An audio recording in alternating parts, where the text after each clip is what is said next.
विमल पोलो जुबा केसरी, हर पल मनाओ केसरी त्योहार। और भाई हमने सरकार ने बाकायदा आज प्रेस कॉन्फ्रेंस में कह दिया कि किसानों के हित 100 के 100% संरक्षित हैं। ना हम मक्का मंगा रहे, ना हम अनाज मंगा रहे हैं, ना हम दूध मंगा रहे हैं, ना पोल्ट्री मंगा रहे हैं, ना चावल मंगा रहे हैं, ना चीज मंगा रहे हैं।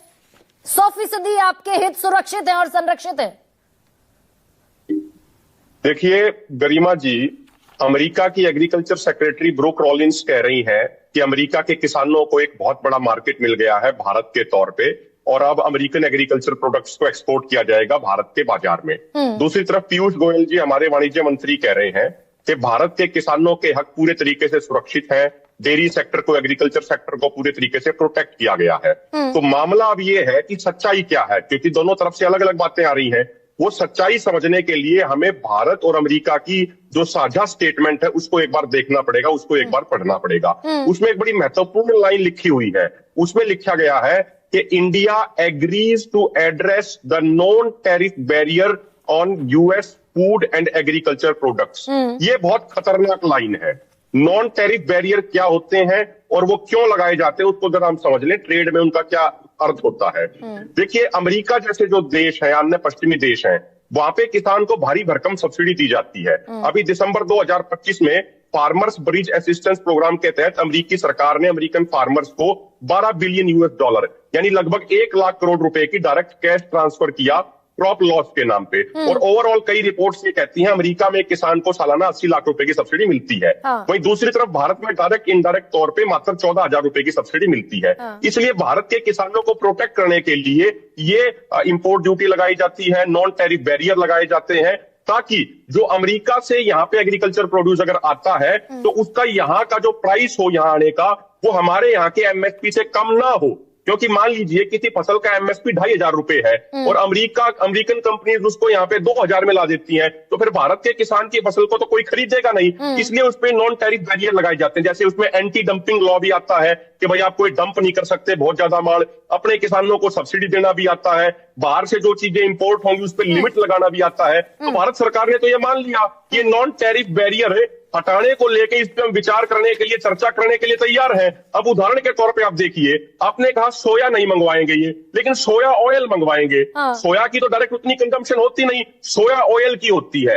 ये कहते हैं मक्का नहीं मंगवाएंगे लेकिन एनिमल फीड मंगवाएंगे। अरे भाई, एनिमल फीड किससे बनता है? एनिमल फीड में भी तो मक्के का इस्तेमाल होता होगा ना। इसलिए गरिमा जी, ये बहुत खतरनाक एग्रीमेंट है। और जिस तरीके की क्या दरअसल अभिमन्यु भाई, यूनाइटेड स्टेट्स कुछ और कह रहा है। ये यूनाइटेड स्टेट्स का व्हाइट हाउस का भी जॉइंट स्टेटमेंट मेरे पास है, जिसमें वो ये लिख रहे हैं कि US industrial goods and a wide range of US food and agricultural products including, जो मैंने अभी पढ़ा, जिसमें यूएस कह रहा है इंडिया विल एलिमिनेट और reduce tariffs on all US food and agricultural products.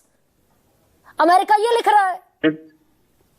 देखिए गरिमा जी, हमें दोनों देशों के खेती के मॉडल को समझने की जरूरत है। और उसके बाद हम इस निष्कर्ष पे पहुंचेंगे कि भारत का किसान अमेरिका के किसान से कम्पीट नहीं कर सकता। अब उदाहरण के तौर पे भारत में जो एवरेज लैंड होल्डिंग है वो लगभग 2-2.25 एकड़ की है। अमेरिका में एवरेज लैंड होल्डिंग 450 एकड़ से ज्यादा है। हमारे यहाँ पे 60 से 65% लोग खेती पे डिपेंडेंट है। अमेरिका में पूरी पॉपुलेशन का मात्र 1 से 1.5% लोग ही खेती से जुड़े हुए हैं। अमेरिका में भारी भरकम सब्सिडी मिलती है, हमारे यहाँ पे कुछ नहीं मिलता है, ना के बराबर है। अमेरिका के अंदर जो WTO जो के रूल रेगुलेशन बने हैं, उन रूल रेगुलेशन के तहत अमेरिका को तो उसमें ग्रीन बॉक्स सब्सिडी के तहत छूट मिल जाती है, लेकिन भारत के ऊपर WTO के नियमों के तहत पाबंदी लगा दी जाती है कि आप किसी भी फसल की जो टोटल प्रोडक्शन होगी, उस टोटल प्रोडक्शन का 10% से अधिक एक तय प्राइस पे यानी एमएसपी पे प्रोक्योर नहीं कर सकते, और वो भी आप सिर्फ फूड सिक्योरिटी के लिए प्रोक्योर कर सकते हैं। उसके लिए भी पीस क्लॉज उसमें लगा दिया गया। तो अमेरिका का जो किसान है वो तो सब्सिडी खा के जिंदा है, उसको तो कोई दिक्कत नहीं है। उसके खाते में तो अभी सिर्फ दिसंबर 2025 में 1 लाख करोड़ रुपया पहुंच गए। नहीं, लेकिन अभिमन्यु एक सेकेंड, अभिमन्यु भाई, जो सुनिए ना, बड़ा एक साधारण सा सवाल पूछ लेती हूँ। जो सरकार ये कह रही है कि हमने किसानों का हित 100% संरक्षित कर दिया, अमेरिका कुछ और कह रहा है कि वो डंप करेगा यहाँ अपने एग्रीकल्चरल प्रोडक्ट्स। तो दरअसल सरकार इस पर राजी कैसे हो सकती है? अपने किसानों के साथ सरकार कैसे दगाबाजी शब्द अगर इस्तेमाल करूं, कैसे कर सकती है? देखिए गरिमा जी, चाहे ये सरकार रही हो या इससे पहले की सरकारें रही हो, उन सरकारों के एजेंडे में किसान है ही नहीं। अच्छा, ये किसान को तो पूरे तरीके से खत्म करना चाहते हैं। अगर इनके एजेंडे में किसान होता, मैं आपको एक छोटी सी बात कह रहा हूं। हाँ। OECD की रिपोर्ट्स हमारे सामने, 2 रिपोर्ट्स हैं।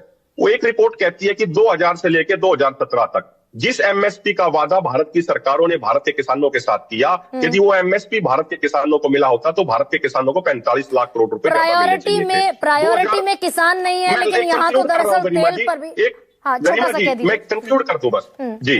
2022-23 की रिपोर्ट कहती है कि एक साल में 12.5 लाख करोड़ का किसानों को नुकसान हो गया।